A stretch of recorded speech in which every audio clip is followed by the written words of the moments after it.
তো আমি আসছি আজকে এখানে মাছ দেখার জন্য এবং মাছ কেনার জন্য। আমি আমার শ্বশুরবাড়িতে মাছ নিয়ে যাব। এই এক ব্যতিক্রমী মেলা। মেলায় যাদের দেখা যাচ্ছে তাদের বেশিরভাগই জামাই, অর্থাৎ রেওয়াজ অনুযায়ী শ্বশুরবাড়ি বেড়াতে এসে আসতে হয় এই মাছের মেলায়।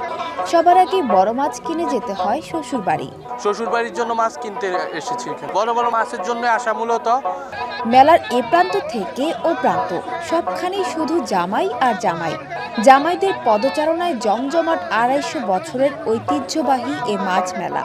পৌষের শেষ দিনে গাজীপুরের কালীগঞ্জ উপজেলার বিনিরাইল বিলে বসে এ মেলা। স্থানীয়ভাবে পরিচিত এই জামাই মেলার ঐতিহ্য ২৫০ বছরের। বন্ধু বান্ধবরা সবাই মিলে আসছে শ্বশুর বাড়িতে দাওয়াতে। এখন আর কি মাছ কেনার জন্য আসছে আর কি, কিনা নিয়ে যাবো আর কি, কিন্তু মাছের দামটা একটু বেশি। মেলা উপলক্ষে সকাল থেকেই পসরা সাজিয়ে বসেছেন বিক্রেতারা। দেশীয় খাল, বিল ও নদীর মাছের পাশাপাশি মেলায় রয়েছে বিভিন্ন ধরনের সামুদ্রিক মাছ। বাঘা আইড়, শাপলা পাতা, রুই, কাতলা, মৃগেল, বোয়াল সহ দেশীয় নানা প্রজাতির মাছ নিয়ে আসেন ব্যবসায়ীরা। জমজমাট বেচাকেনায় খুশি ক্রেতা ও বিক্রেতা উভয়ই। আলহামদুলিল্লাহ আজকে বেচা কিনে অনেক ভালো।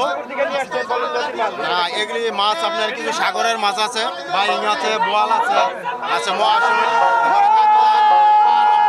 গ্রামীণ মাছ হইলো আপনার শোল মাছ, বড় শোল মাছ আছে, জাগুর আছে, হিং আছে, কই আছে।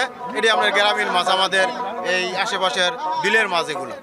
মাছের পাশাপাশি মেলায় বসেছে শিশুদের খেলনা, আসবাবপত্র, বিশাল আকৃতির বালিশ মিষ্টি এবং ক্ষুদ্র হস্ত ও কুটির শিল্পের নানা পণ্যের দোকান।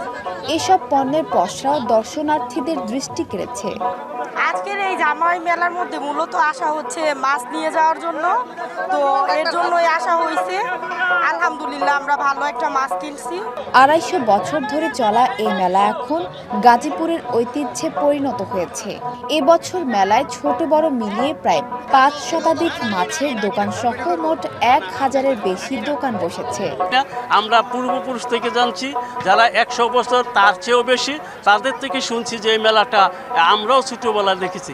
অতএব আমার একটা ধারণা যে এই মেলাটা ৩০০ বছর আগের থেকে শুরু হয়েছে, এই মেলার ঐতিহ্য। আর পাশাপাশি জানতে চাচ্ছেন এটার সুশৃঙ্খলতা কেমন। আমরা গত বছর আমি মেলার নগণ্য মানুষ হিসেবে সভাপতি ছিলাম। আমরা সুন্দরভাবে সুশৃঙ্খলভাবে করেছিলাম। এবছর আমরা বিভিন্ন ফোর্সের মাধ্যমে, থানার ফোর্সের মাধ্যমে, চৌকিদার, গ্রাম পুলিশ এবং স্বেচ্ছাসেবক আমরা নিজেরা সকলে আমরা নিরাপত্তার ব্যবস্থা করেছি। বছরে একদিনের জন্য বসা এই মেলায় প্রায় কোটি টাকার মাছ বেচা কেনা হয়। সানজানা তাবাসসুম, বৈশাখী সংবাদ।